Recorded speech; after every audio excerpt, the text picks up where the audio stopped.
I have a confession to make. I don't know what we've been spending on food, and I'm not going to lie, I'm kind of nervous to find out.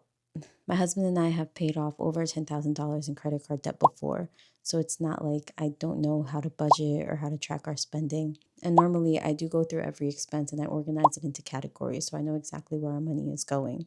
But somewhere within the past few months, I fell behind. Life has felt so chaotic lately, and I've never finished tracking our spending for June. And now we're at the end of July, which means I have almost 2 months of transactions that I need to go through. And the category that I'm most nervous about is food. Groceries, restaurants, drive-throughs, coffees, everything. I'm pretty sure food is probably our second biggest expense. I think it's mortgage, food. And the problem is, I genuinely don't have an idea of what we've been spending on it right now. I know approximately what our grocery budget should be. I know what I would like the number to look like, but I don't know what the actual number is.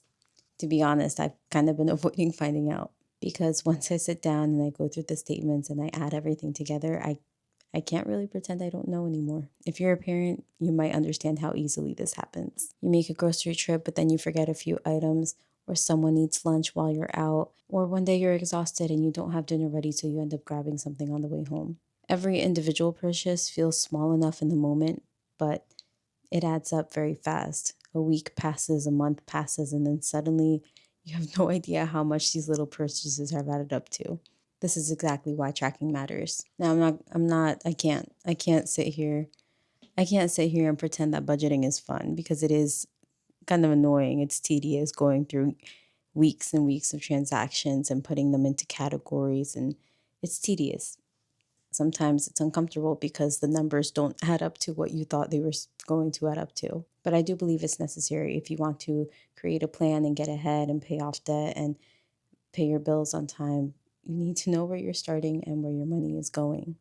And right now, I don't know where we stand. So this is what I'm committing to. I'm committing to sitting down and going through all of our transactions and getting our numbers for June and July, every grocery purchase, every time we've eaten out. And then I'm going to show the actual number here, even if it's embarrassing, because this journey isn't supposed to be about pretending that we're perfect with money.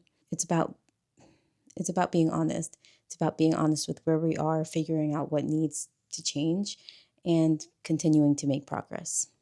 Speaking of progress, here are our day 18 numbers. Yesterday, we received 84 likes, 26 comments, 17 saves, and 10 new friends following along and supporting this journey. That brings our total payment to $6.34. I'm going to round that up to $7. So since starting this account 19 days ago now, we have paid off an extra $298 towards our car loan. That brings our new balance to $7,134.69. We have 155 days left to pay it off. My goal is to pay it off by the end of the year, but honestly, the sooner the better.